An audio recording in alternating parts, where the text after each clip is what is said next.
केन्दुझर जिला पाटणा संकुलर संकुल स्तरीय ऊनविंशतितम वार्षिक क्रीड़ा महोत्सव सरस्वती शिशु विद्या मंदिर ढेंकीकोट ठारे अनुष्ठित हो जाइछि।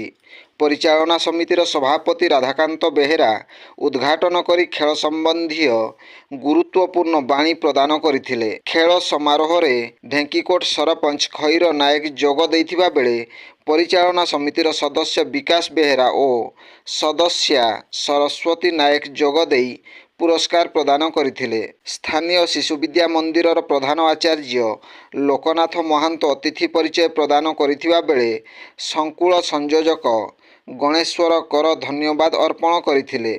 घटगां शिशु विद्या मंदिरर प्रधान आचार्य सुखदेव महांत पिपिलिया प्रधान आचार्य देवदत्त महांत भगामुंडा प्रधान आचार्य खेल आचार्य निरंजन महांत गजेन्द्र महांत विजय नायक पद्मलोचन महांत खेल परिचालना करथिले।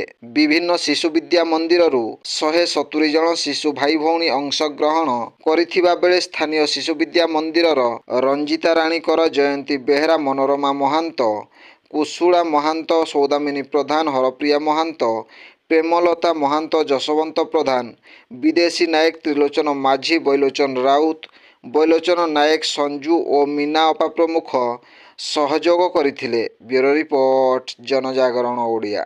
वीडियो गुडी को आपण मानकु भलो लागुथिला हम चैनल को सब्सक्राइब करिवा सह लाइक शेयर करिवा को भूलंतु नाही।